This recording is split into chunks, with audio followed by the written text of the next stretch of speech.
오늘 말씀은 사도행전 8장 26절에서 40절의 말씀입니다. 함께 읽도록 하겠습니다. 주의 사자가 빌립에게 말하여 이르되 일어나서 남쪽으로 향하여 예루살렘에서 가사로 내려가는 길까지 가라 하니 그 길은 광야라.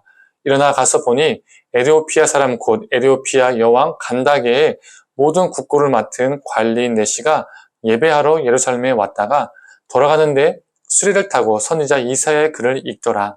성령이 빌립도로 이르시되 이 수레로 가까이 나아가라 하시거늘 빌립이 달려가서 선지자 이사야의 글을 읽는 것을 듣고 말하되 읽는 것을 깨닫느냐 대답하되 지도해주는 사람이 없으니 어찌 깨달을 수 있느냐 하고 빌립을 청하여 수레에 올라 같이 앉으라 하니라.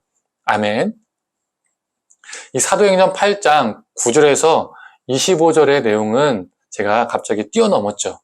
이 본문의 내용은 제가 지난 3월 19일 주일 설교로 시몬이라는 제목으로 전한 적이 있습니다. 아직 듣지 못한 분이 계시다면 3월 19일 주일 설교를 들어보시면 좋을 것 같습니다. 오늘 본문 말씀은 26절부터 40절까지의 말씀으로 전하도록 하겠습니다. 이 사마리아 땅에서 복음 사역이 한참 꽃피고 있을 때 주의 사자가 빌립에게 나타납니다. 주의 사자는 그를 사마리아를 떠나 광야길로 내려가도록 이끕니다. 그리고 그 길 가던 중에 빌립이 누구를 만납니까? 예루살렘에서 제사를 드리고 자신의 나라로 돌아가는 에디오피아 네시를 만나게 됩니다. 빌립이 이 에디오피아 네시를 만났을 때 그는 무엇을 읽고 있었습니까? 이사야 말씀을 읽고 있었습니다. 그가 예루살렘 성전에서 제사를 드리고 이사야 말씀을 읽고 있었다는 것은 우리는 그가 어떤 사람임을 알 수가 있죠. 그는 이방인이었지만 하나님을 믿는 거룩한 사람이었음을 알 수가 있습니다. 그런데 이사야 말씀이 총 66장 말씀이잖아요. 내용이 길잖아요. 이 네시는 이 긴 말씀 중에서 어떤 부분을 읽고 있었을까요? 오늘 본문 32절을 보면 네시가 읽고 있었던 본문이 이사야 53장의 말씀임을 우리는 알 수가 있습니다. 고난받는 종의 이야기가 나오잖아요. 이때 빌립이 네시를 향하여 이렇게 말합니다. 30절의 말씀입니다. 빌립이 달려가서 선지자 이사야 글 읽는 것을 듣고 말하되 읽는 것을 깨닫느냐? 이 빌립의 질문에 네시의 대답은 무엇입니까? 지도해주는 사람이 없으니까 어찌 깨달을 수 있느냐라고 대답합니다. 네시는 이사야 53장을 읽고 있었는데 그게 무슨 내용인지도 무슨 뜻인지도 모르고 읽고 있었던 거예요. 그때 빌립이 수레에 올라타서 이사야 53장의 말씀을 해석해주기 시작했습니다. 53장에 나오는 고난받는 종, 그 고난받는 양이 바로 예수 그리스도이심을 설명해주고 복음을 전하기 시작했습니다.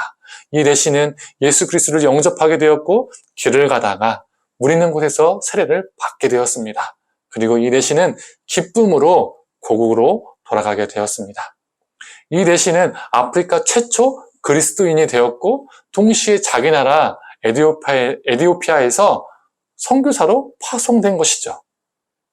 우리는 이 사건을 통해서 몇 가지 교훈을 얻을 수 있습니다. 첫째, 예전에 제가 언급한 적도 있지만 우리는 우리 인생 속에서 좋은 성경 선생을 만나는 것이 중요합니다. 네시는 아프리카에서 예루살렘까지 올 정도로 하나님을 열심히 믿는 거룩한 이방인이었습니다. 그러나 성경을 도무지 이해할 수 없었습니다. 하지만 빌립을 통해서 이사야의 바른 이해를 갖게 되었고 예수 그리스도를 만나게 되었습니다. 빌립과의 만남이 그의 인생을 완전히 180도 바꾼 것이죠. 우리도 마찬가지입니다. 우리도 성경을 바르게 해석하고 가르쳐 줄 수 있는 좋은 성경 선생을 만나는 것이 정말 중요합니다. 저는 이것이 우리 인생 속에서 정말 큰 은혜 중에 하나라고 생각합니다. 내가 성경을 어떻게 바라보느냐에 따라서 나의 가치관과 나의 삶이 완전히 달라지기 때문입니다. 성도님들의 삶 속에서 좋은 성경 선생을 만나는 귀한 은혜가 있기를 간절히 소망합니다. 두 번째로 우리는 네시처럼 말씀을 알고자 하는 갈망과 겸손함이 필요합니다. 그는 한 나라의 고위 관리직이었습니다. 에디오피아의 국고를 맡은 관리인이었던 것이죠. 요즘 말로 하면요, 재무장관입니다. 그러면 사람이란 존재는 자신의 유치 때문에, 자신의 그 명성과 유치 때문에 체면을 중요시하게 되어 있습니다. 몰라도 아는 척하게 되는 것이죠.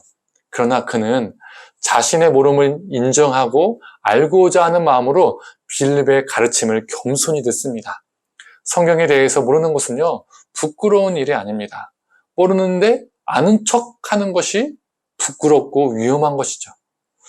우리 지훈이가 그러더라고요. 아빠는 목사님이니까 성경에 대해서 다 알죠? 제가 뭐라고 답했을까요? 그치, 다 알아, 아빠는. 이렇게 대답했을까요? 아니죠. 아빠도 모르는 게 너무 많아. 목사도 사람이어서 성경을 보면 모르는 게 많아. 지훈아, 모르는 게 많아서 더 알고 싶고 더 알아가니까 성경이 재밌고 즐거워, 기뻐. 이렇게 대답한 적이 있습니다. 저는 성경을 보면 볼수록요, 제가 모르는 게 진짜 많구나라는 것을 깨닫게 됩니다. 그래서 저는 성경을 알아가는 게 너무 즐겁고 또 깨닫는 것을 누군가에게 가르칠 수 있다는 것이 정말 기쁘더라고요. 보람이 되더라고요. 여튼 내시가 이사야 53장을 깨닫고 예수님을 만나고 곡으로 돌아갈 때 기쁨으로 돌아갔다라고 기록되어 있습니다.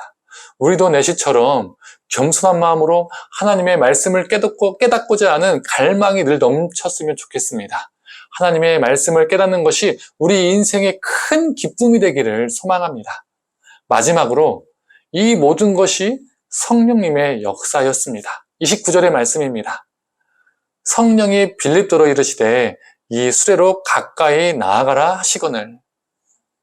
내시가 좋은 성경 선생인 빌립을 만난 것도, 또 성경을 깨달아 예수를 만난 것도, 또 고국으로 기쁘게 돌아간 것도 다 성령님의 역사하심이었습니다. 또한 내시는 어떤 사람이었습니까? 육체적 결함이 있었던 사람입니다. 이방인이었고 피부색도 달랐습니다. 그러나 성령님은 그 모든 것을 뛰어넘어서 역사하셨습니다. 우리 성령님은 민족적, 문화적, 사회적, 지역적 갈등과 차별과 장벽들을 뛰어넘으셔서 모든 사람들이 하나님의 말씀을 듣고 깨닫고 예수님을 만나기를 원하십니다.